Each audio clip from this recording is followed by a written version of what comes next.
Hey guys, how's it going? Well, I look like crap and I feel like crap.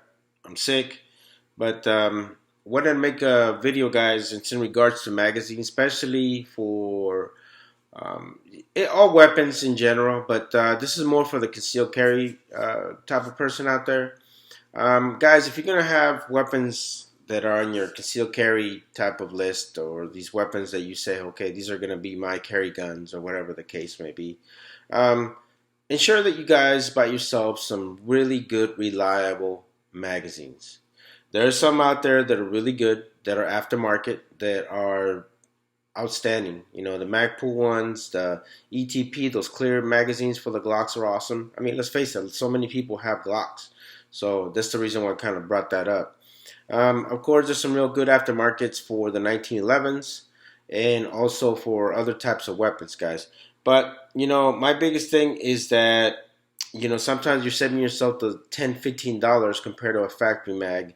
And sometimes you feel like you're getting a good deal, but once you start going to the range and shooting that damn thing, it doesn't feed right. It doesn't do the things that you want it to do.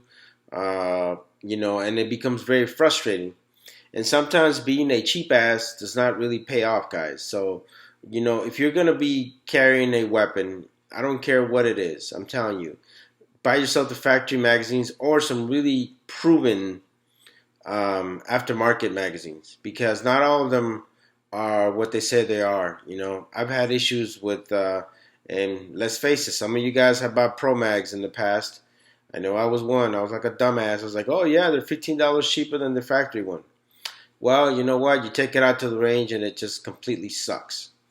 And then you're upset because you can't get the magazine to work, and you're starting to think that, well, it's the weapon or it's you or whatever the case being, when in most cases, it's the magazine. You're just being a cheap ass for not buying the factory one, or a really proven reliable magazine.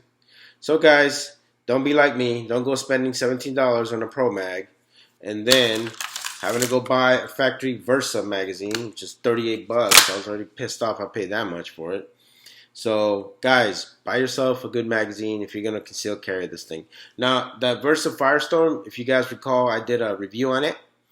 That's actually a truck gun. It's one of the guns I keep in my truck just so that, I don't have to take the one that's usually holster on my body or whatever the case may be. It's a quick access type of gun, but you really got to think about it. You got to have a gun that's reliable, and you also need to have those magazines that are reliable, because the way I see it is that the magazine is the lifeline of that weapon system. So don't be like me. Don't end up spending more money than what you needed to pay for a magazine, guys. So instead of spending 38 bucks, I ended up spending 50 bucks pretty much, because the Pro Max sucked, and then I had to buy another one just to make it work. Now, just take this as some advice.